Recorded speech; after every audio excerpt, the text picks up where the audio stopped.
মাথা বেঁধে দিয়েছে জামাতের সন্ত্রাসীরা। এই যে সেই সন্ত্রাসী, এই একটা সন্ত্রাসী। আমরা পুলিশের কাছে সুষ্ঠু বিচার চাই।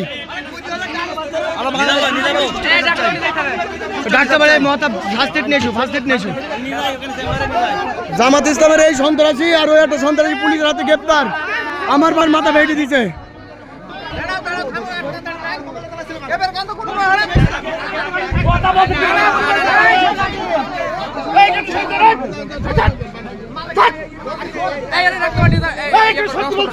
ভাগা করো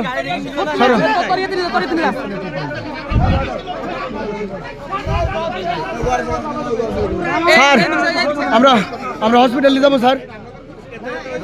আমরা কি হসপিটাল নিয়ে যাবো? জি স্যার, আপনারা একটু ম্যানেজ করে দেন স্যার। রোড গাড়িগুলো তো বন্ধ স্যার। জি জি স্যার, জি স্যার, সত্যি কথা ন্যায় বিচার চাই আমরা। জামাত ইসলামের রাস্তা না, জামাত ইসলামের রাস্তা না।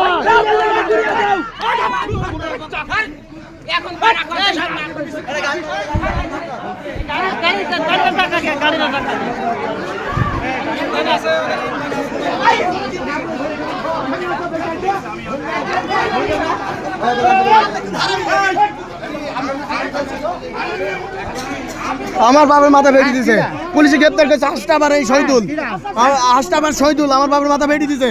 আমি ভিডিও করছি। শহীদুল আর হাসটাব আমার বাবার মাথা বেঁধে দিছে। জি স্যার, ও গাড়ি তো বন্ধ স্যার। হসপিটাল নিয়ে যাবো কিভাবে স্যার? স্যার হসপিটাল নিয়ে যাবো কিভাবে স্যার? হসপিটাল নিয়ে যাবো। জি স্যার, গাড়ি ডাক স্যার। আপনার একটু দে স্যার।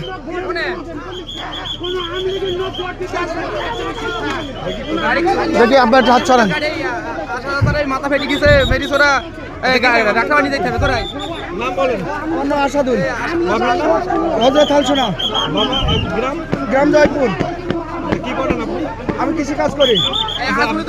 দোকানে আপনার কি হয়? আমার আব্বা স্যার। ভাই ট্রিটমেন্টে নিয়ে যান। জি স্যার, গাড়ি আসছে স্যার, হসপিটাল নিয়ে যাবো স্যার। এই শুনেন। জি স্যার, তোরা ফলাইছি। জি স্যার, আপনারা কেউ ভাই গাঞ্জাম করবেন না। জি স্যার, আমরা ন্যায় বিচার বিশ্বাস স্যার। আপনাদের উপর আমাদের বিশ্বাস আছে, পুলিশের উপর আমাদের আস্থা আছে। সামনে গাড়ি। জি স্যার, জি স্যার, আইনের উপর আমাদের যথেষ্ট আস্থা আছে।